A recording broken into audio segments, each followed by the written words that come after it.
Entonces, vamos a comenzar pensando en qué es la reencarnación.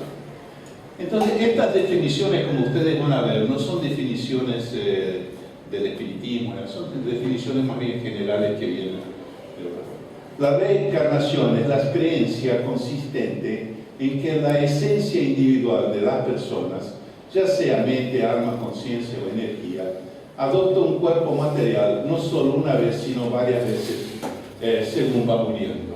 ¿Ok? Ustedes escogen entre esos mente, alma, conciencia o energía, la que les guste, ¿cierto? Lo que sí es que para que comencemos a pensar en la reencarnación, debemos pensar en eso, o sea, que hay algo, que nuestra esencia, que nuestro ser no sobrevive el cuerpo humano. Eso es un poco lo que está diciendo, lo que es necesario para que podamos volver a reencarnar. En otras palabras, nuestro ser, nosotros no morimos. Esa creencia aglutina de la manera popular diversos términos. Entonces vamos a ver que algunos lo llaman de metapsiqui o metapsicosis, otros de transmigración, otros de reencarnación, volver a reencarnar, eso es el término que el espiritista usa. Renacimiento, volver a nacer, ¿no es eso? Esos términos serían todos sinónimos. Todos estos términos aluden a la existencia de una alma o espíritu que viaja o aparece por distintos cuerpos, generalmente a fin de aprender en diversas vidas las lecciones que proporciona la existencia terrena, hasta alcanzar una forma de liberación o de unión con un todo de conciencia más alto. ¿Okay? En otras palabras, ¿qué es lo que está diciendo esto? Que hay algo nuestro, que nuestro ser nos sobrevive de la parte física y vuelve a encarnar para continuar su aprendizaje. Sería como si nosotros pensáramos en ir a la escuela. ¿No es eso? Venimos al preprimario, hacemos las materias que debemos hacer en el preprimario, terminamos, desencarnamos y volvemos a hacer el primer grado. Ahí vamos a hacer las materias del primer grado. Puede ser que me quede en una. Y ahí puede ser que yo inclusive tenga que volver al primer grado para rehacer esa. O si no, voy a continuar mi progreso. ¿Entienden? Entonces es una secuencia. Que eso inclusive habla mucho bien y muy bien de la justicia divina, ¿no es eso? Porque no es por una única existencia que seremos juzgados y entonces ahí, si no fue bien, no fue bien, y si no fue mal, sonamos. No sería muy justo. Mismo porque ustedes no escogieron dónde encarnar, ¿no es eso? O no, dónde nacer en este momento, o padecer las cosas que han padecido y estar en las situaciones que han estado. No obstante, les es útil para su progreso estar haciéndolo. ¿Ok? Muy bien, entonces dentro de eso tenemos que existe la reencarnación, no es sui generis, viene desde los tiempos más antiguos. Tenemos entonces las orientales, el hinduismo, el jainismo, el sijismo, el budismo, el shinto, el taoísmo, ¿no? Y también las religiones orientales, o sea, del oeste, los griegos antiguos, el judaísmo a través de la cábala, el cristianismo antiguo, ¿no? El propio cristianismo, todos tenían las bases en la reencarnación. En términos de las orientales, vimos el hinduismo, quizás es la más antigua, donde tenemos cosas escritas, por cuanto los Vedas, algunos Vedas originarios, datan a casi 6.000 años de antigüedad, o sea, antes de Cristo, ¿no? Muy antiguos. También tenemos acá que cada uno, vamos a ver que cada una de estas religiones encaran las reencarnaciones con distintas anuanzas, distintos modos de verlo, pero todos ellos en general pasan por ese sentido, o sea que hay un alma, un espíritu, un algo que sobrevive al cuerpo físico y que vuelve a la reencarnación para poder entonces continuar su proceso de aprendizaje y desarrollo. ¿Ok? En este sentido, el jainismo parte, o sea, bueno, aquí van a ver que el Egipto antiguo también tiene mucho que ver con el hinduismo antiguo y tenía también las creencias inclusive había todos los libros de los muertos de los antiguos egipcios, ¿verdad? El jainismo es un desprendimiento del hinduismo, también con las mismas características. Yo no estoy deteniendo mucho en cada uno. Si ustedes quieren o tienen alguna curiosidad, lo podemos ver. El sikhismo, o sea, también provienen de esa área, digamos. También es monoteísta, son de las religiones monoteístas. Tenemos también el budismo, que todos nosotros conocemos, y aquí en el budismo vale la pena hacer una distinción, que existen dos formas básicas, el tibetano y otro. El budismo tibetano tiene también el libro de los muertos, ¿ok? Que es un libro inclusive que muestra cómo desencarna, cómo se reincorpora al mundo espiritual y cómo vuelve a reencarnar los espíritus que se desprenden de la materia. ¿Está bien?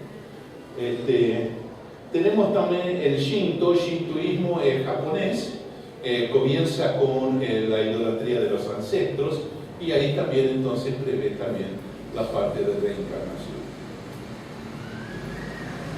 El taoísmo es la base de la mayoría de las creencias filosóficas teístas de China, de los chineses, que tenemos aquí, inclusive grandes filósofos, Lao Tse, tenemos Confucio, etcétera, que están dentro, que parten, digamos, de esta filosofía básica del taoísmo, que también tiene los aspectos de reencarnación. Eso entonces cuanto a la parte de Oriente. Ahora vamos a venir al Occidente, que es una área donde nos manejamos mejor y más a diario, ¿verdad? Y aquí vamos a ver que dentro de Grecia clásica tenemos varios escritos de Platón, etc. Sabemos que Sócrates nunca escribió nada, pero sí a través de Platón se comunicaba, ¿no es eso? Y entonces existía el tema de las reencarnaciones como una parte de sus creencias. En la República explica cómo el mítico guerrero muere en el campo de batalla, pero regresa al cabo de 10 días, etc. Entonces, hay varios ejemplos dentro de la mitología griega que habla de reencarnaciones. El judaísmo, a través de la Cábala, también habla de las reencarnaciones. No sé si hoy no debería haber judíos acá porque deberían estar de fiesta, ¿no es verdad? Porque ayer, creo que es hoy, de la parte de Año Nuevo, que tiene las festividades. No obstante, si hay alguien se identifica con la Cábala, ¿cierto? ¿Ok? Que es la parte, es una parte que durante muchos años fue medio secreto, fue dentro de un secretismo dentro del judaísmo, que requería un estudio aparte con rabinos, digamos, dedicados a estas creencias, etc. Hoy en día está mucho más ampliado y mucho más abierto esto dentro de la creencia judaica. El cristianismo antiguo era común el tema de la reencarnación. Diversos grupos cristianos en los primeros tiempos, como los gnósticos, gnósticos significa sabiduría, ¿no? Entonces, asumieron la creencia en la reencarnación como elemento fundamental desde muy pronto, ya que esta concepción estaba muy entendida en el mundo clásico antiguo. Ese concepto de que a través de diversas generaciones o reencarnaciones es que yo voy desarrollando mi capacidad, mi alma, mi espíritu. Como estamos viendo entonces, no es algo común, no es algo, digamos, nuevo esto. Mismo porque aquí hay un dato muy curioso para aquellos de nosotros que venimos del cristianismo. En el cristianismo existía la parte de reencarnación hasta que un emperador, Justiniano, decidió abolirla. Porque, ¿qué pasa? Contrariaba las necesidades de poder político, de dominio del pueblo que él tenía. Por cuanto, si yo hablo de reencarnación, el temor que voy a tener al ser reinante en ese momento no es el mismo de que si yo pienso que él es dueño de mi destino en el más allá en función de una encarnación, ¿la verdad? Entonces ahí él reunió, hizo una especie de concilio para abolirlo. El problema es que el Papa de aquel momento no estuvo de acuerdo y no quise asignar la bula. Entonces, ¿qué hizo? Lo prendió, lo puso preso y firmó él junto con los obispos que no querían estar presos. ¿Okay? ¿Qué quiero decir y por qué les comento esto? Que puede ser anecdótico. Porque toda religión tiene de divino y de humano. Esto es un acto humano, no es un acto divino. ¿Entienden la diferencia? Entonces acá tenemos que pensar que fue por un acto político que dentro del cristianismo moderno hoy no se acepta. Recordemos que en aquella época, desde Constantino y hasta, bueno, por unos 1000 años más o menos, los emperadores romanos eran los jefes de la iglesia. ¿Sí? Muy bien. Eso entonces nos trae a otro tema ahora. Entonces ya sabemos que varias y muchas religiones encaran la reencarnación como una realidad y que tiene bastante lógica. Por otro lado, vamos a ver la parte científica. Ian Stevens, que no es tan conocido como Weiss o con otros, es el científico que más trabajo ha hecho en pro del análisis de la parte de reencarnación. Este señor es un psiquiatra de la Universidad de Virginia, no es espírita y no es particularmente religioso. Este señor comenzó a recibir y analizar casos de niños. Estudió más de 2.000 casos, 2.500 casos registrados a través de un programa de estudio de la Universidad de Virginia. ¿Qué hacía él? Él coleccionaba la información que los niños daban sobre vidas pasadas y salían a buscar los antecedentes para ver si estos casaban, estaban de acuerdo con con el recuerdo que tenía esta, y publicó varios libros en ese sentido. En estos, los 2.500 estudios que él publicó fueron de comprobaciones, digamos, de que lo que la persona tenía como memoria de vidas pasadas efectivamente era así.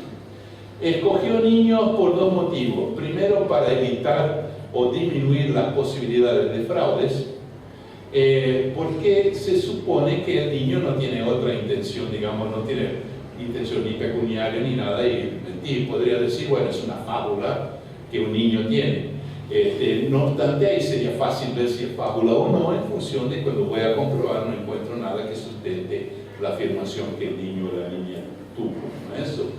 Entonces, en estos casos, él se dedicó a eso con este éxito que estamos hablando.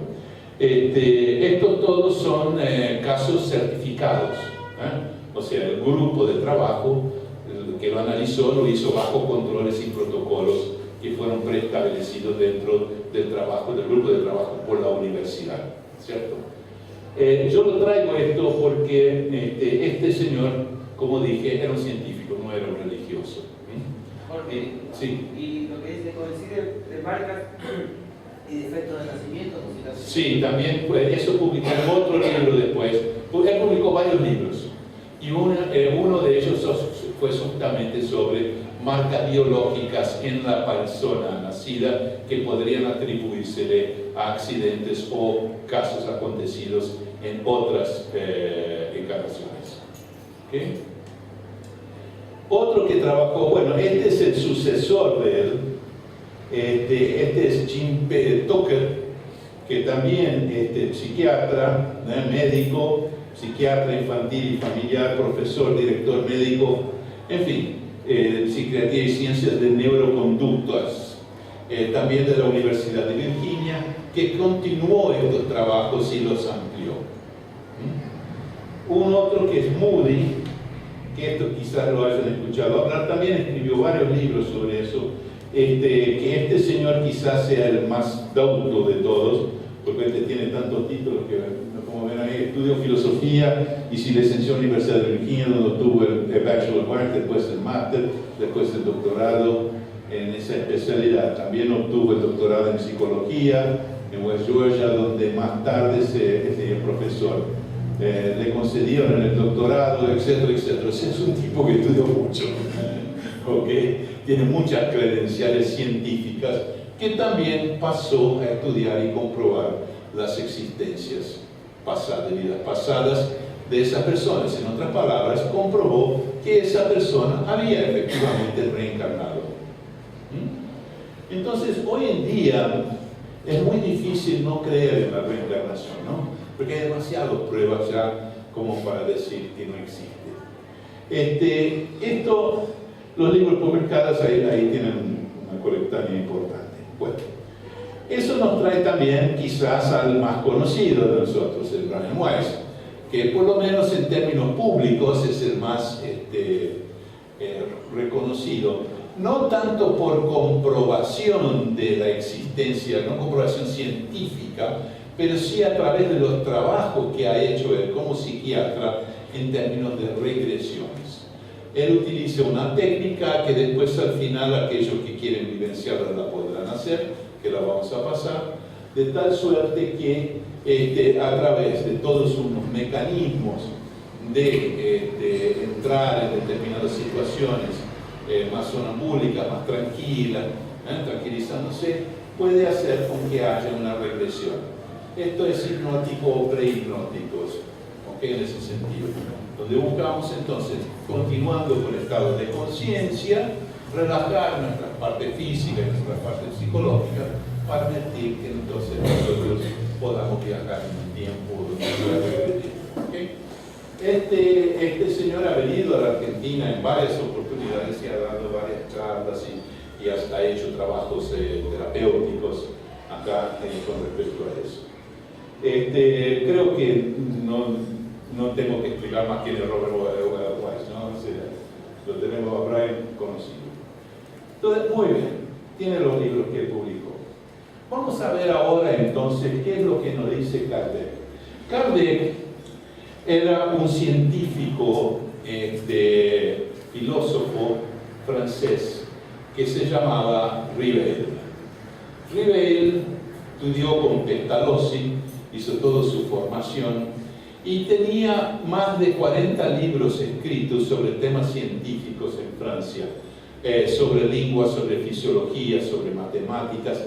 Recuérdese que en aquella época los científicos no eran especializados como hoy, ¿no? Sino más bien eran filósofos y dentro de esa filosofía englobaba todo lo de la sapiencia humana, ¿no? Psicológica, médica, lo que ustedes quieran. Él era uno de estos hombres privilegiados. Y él comenzó a estudiar los fenómenos que estaban de manifestación en aquella época sobre la intervención de los espíritus en el mundo material. Él estaba estudiando con Mesmer en aquella época el magnetismo, que hoy se puede traducir como técnicas del magnetismo, que es imponer la fuerza, la energía nuestra, también como hipnótico o prehipnótico que se utiliza hoy en día. Son originándose en esos estudios de Mesmer. Muy bien. En ese sentido, él después de sus estudios concluyó con una definición para qué es el espiritismo, y él define el espiritismo como la ciencia que estudia el origen y destino de los espíritus y sus interrelaciones con el mundo material. Esto fue una parte, un aspecto, una área científica que él creó, por cuanto los protocolos tradicionales científicos no se aplican directamente a estos fenómenos, por cuanto requerían ajustes. ¿En qué sentido?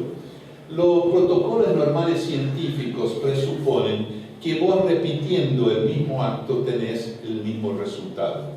El problema acá es que como estamos hablando con entidades, con seres distintos, es imposible repetir el mismo resultado por cuanto vos estás interactuando no con el mismo ser. ¿Entienden? Entonces acá sí hizo unos protocolos que se llaman protocolos de la universalidad, en el sentido de que cuando él buscaba manifestaciones, hacía preguntas al mundo espiritual, lo recibía sus respuestas a través de varios medios.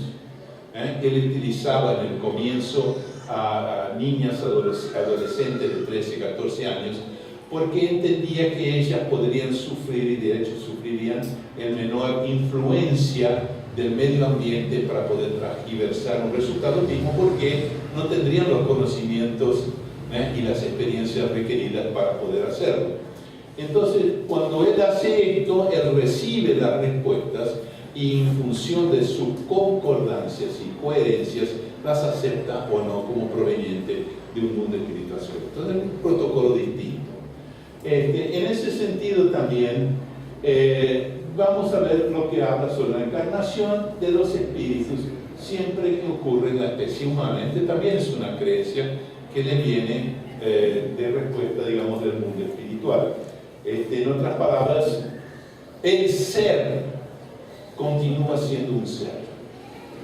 Entonces, la gran diferencia entre nosotros, humanoides, y el resto del mundo animal, es que nosotros tenemos conciencia de nuestra existencia. Esa es una de las diferencias, ¿no? O sea, sabemos, nos miramos en el espejo y nos vemos como somos. Un animal se ve en el espejo y ve otro animal. Okay. También, las diversas existencias corporales del espíritu son siempre progresivas, jamás retrógradas. No obstante, la rapidez del progreso depende de los esfuerzos que hacemos para alcanzar la perfección. Todos nosotros como espíritus naceríamos iguales, simples e ignorantes. La velocidad de nuestro aprendizaje va a depender de quién? De nosotros mismos. Ustedes recuérdense cuando estaban en la escuela, algunos de nosotros tenemos que usar mucha memoria para llegar ahí, pero recuérdense, no había aquel que se destacaba, aquel que no, aquel alumno que estudiaba más, sacaba mejores notas, aquel que no. Es lo mismo en las reencarnaciones y en la vida. Cada uno de nosotros progresamos en función de la dedicación que nosotros hacemos a mejorar nuestra vida. Eso se llama reforma íntima. ¿Okay? Entonces, y eso depende de cada uno de nosotros, la velocidad a la cual nosotros crecemos. Okay. El alma tenía su individualidad antes de encarnar y lo conserva después de salir del cuerpo. En otras palabras, algunas personas dicen, vos sos espíritu, hablas con los muertos. Si con los muertos no se puede hablar. ¿Ah? Pero sí nosotros hablamos con quién, con los seres que continúan vivos en otro plano. ¿Ok? ¿Entienden? Esa es la idea. Entonces ahí el alma se conserva su individualidad, no la pierde.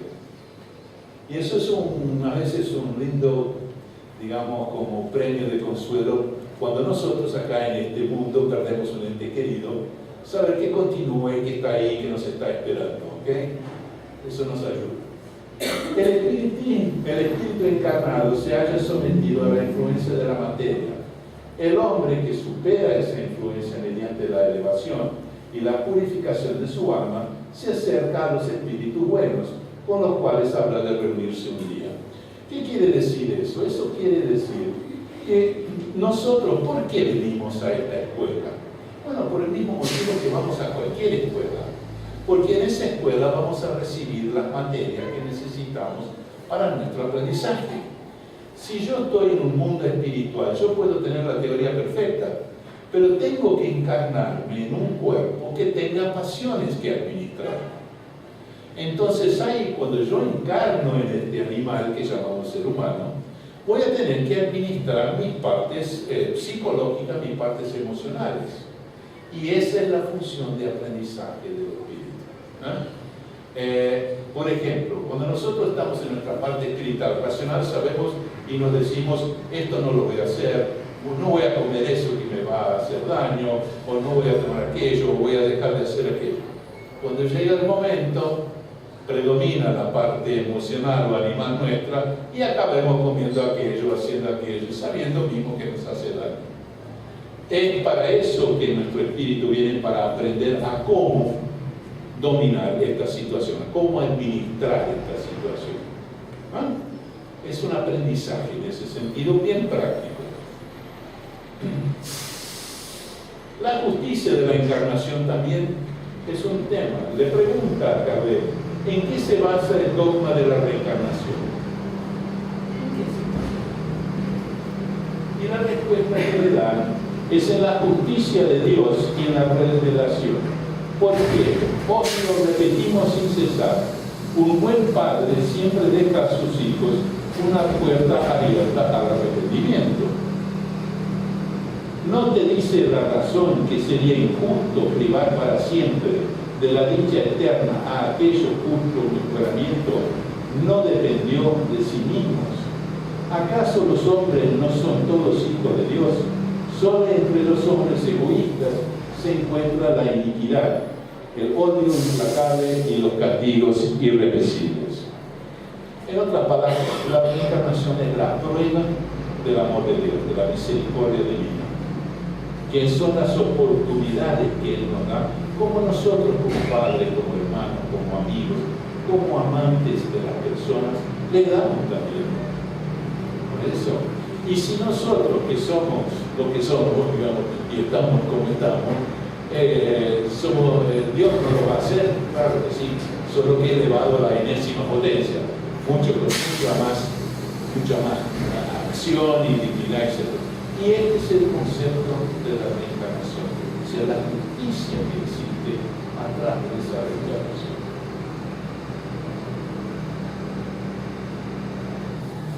Le pregunta también Kardec a los espíritus, ¿en qué se convierte el alma al instante de la muerte? Vuelve a ser espíritu, es decir, regresa al mundo de los espíritus que había dejado momentáneamente. Entonces lo que podemos decir en la realidad es que el mundo verdadero para nosotros espíritus no es este. Este es un mundo transitorio. Esta es la escuela que nosotros venimos. El mundo verdadero es el mundo espiritual. Entonces, en la realidad, nosotros regresamos, volvemos a casa cuando desencarnamos. Después de la muerte, ¿conserva el alma la individualidad? También es otra pregunta que tiene acá. ¿Qué le responden los espíritus? Sí, nunca la pierde. ¿Qué sería si no la conservara? ¿Qué sería si no la conservara? Nada. No, eso no existiría. Y la nada sabemos que no existe. La gota que cae en el mar. La gota que cae en el mar, para algunos si quieren pensar en eso, lo que sí se pierde, no existe más. Entonces vamos a ver, el alma no se lleva consigo nada de este mundo. ¿Qué piensan? Los antiguos pensaban que se llevaba, ¿no? Le ponían las carruajes, los esclavos, los oros, etc.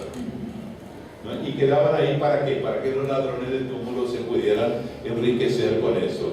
Porque en la realidad sí nos llevamos. ¿Pero qué nos llevamos?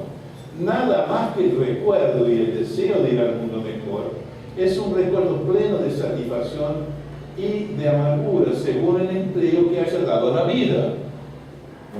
Cuanto más pura es el alma, mejor comprende la futilidad de lo que ha dejado en la tierra. Entonces, es común que nosotros todos queremos ir al cielo, ¿no es verdad? ¿Cuántos quieren desencarnar para llegar?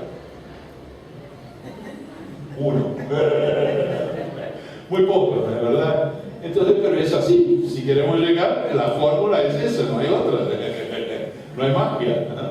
Entonces, ese es un tema que es importante que nosotros comencemos a meditar, a analizar, a introyectar, a entrar en contacto con nuestro íntimo, con el amor que tenemos adentro, porque ese no nos deja engañar. Entonces ahí vamos a ver que cuando dejamos la tierra, en la realidad nos vamos a mudar al mundo espiritual que es nuestra casa real. Y esta es una buena escuela. Como buena escuela, a veces tiene profesores buenos, a veces tiene profesores malos, hay materias que me gustan, hay materias que no me gustan, hay materias que hago bien, que curso bien, hay materias que tengo que repetir. Es lo mismo con las encarnaciones. ¿Cómo puede acabar de purificarse el alma que no alcanzó la perfección durante la vida corporal? Eso entonces nos hace pensar en una cosa. Todos nosotros compramos la pomada de que tenemos que ser perfectos, ¿no? Yo les pregunto a ustedes, ¿todo el mundo erra? ¿Es humano errar? ¿Por qué se sienten mal cuando erran? ¿Por qué tienen esa pomada? Se compraron esa pomada de que tenemos que ser perfectos. Y no existe la perfección. Ninguno de nosotros somos perfectos, ni lo sabemos en esta encarnación. Estamos aquí para estudiar, para perfeccionarnos, aprender, errar y aprender de nuestros errores. Entonces no solamente no es algo negativo o malo errar, es bueno desde que yo aproveche esa oportunidad